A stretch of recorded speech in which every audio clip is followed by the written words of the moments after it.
Khandesh Bulandtof TV news. बेटावदमध्ये पिसाळलेल्या कुत्र्याचा पुन्हा हैदोस, जखमींचा आकडा 30 वर, प्रशासन जागे होणार का नाही? शिंदखेडा तालुक्यातील बेटावद व परिसरातील दिनांक 1 मार्च रोजी दुपारपासून तर रात्रीपर्यंत सुमारे 30 जणांना पिसाळलेल्या कुत्र्याने चावा घेतला आहे। त्यात बेटावद 22, पाष्टे, पढावद प्रत्येकी 1, जातोडा 3 व भिलाली येथे 2 ग्रामस्थांचा समावेश आहे। दरम्यान प्रशासनास 5 ते 6 पिसाळलेल्या कुत्र्यांना पकडण्यास यश आहे।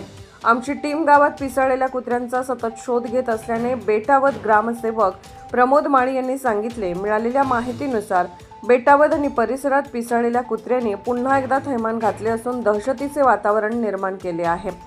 एकाच दिवशी बेटावदमध्ये 21 जणांना तर आज सकाळी 2 मार्च रोजी एकाच तसेच परिसरातील जातोडा गावातूनही 3 जणांना कुत्र्यांनी चावा घेतल्याने जखमींचा आकडा आता 30 वर पोहोचला आहे।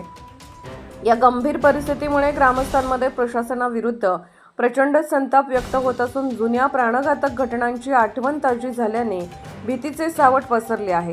पिसाळलेल्या कुत्र्यांचा हैदोस केवळ बेटावद पुरता मर्यादित नसून परिसरातील गावातही कुत्र्यांनी धुमाकूळ घातला आहे। आज दिनांक 2 मार्च रोजी सकाळी जातोडा येथून 3 रुग्णांना उपचारासाठी बेटावद येथे आणण्यात आले होते।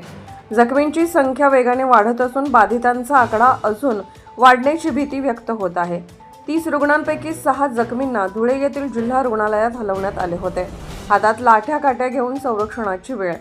बेटावदमध्ये यापूर्वी कुत्र्याच्या हल्ल्यात एका महिलेचा दुर्दैवी मृत्यू झाला होता। एवढी मोठी घटना घडूनही प्रशासनाने मोकाट कुत्र्यांचा कायमस्वरूपी बंदोबस्त न केल्याने आज गावकऱ्यांवर स्वतःच्या हातात लाकडी दांडके आणि काट्या घेण्याची वेळ आली आहे। आम्ही किती दिवस जीव मुठीत धरून वावरायचे? प्रशासन आणखी किती बळींची वाट पाहत आहे, असा संतप्त सवाल बेटावद व परिसरातील नागरिक करत आहेत।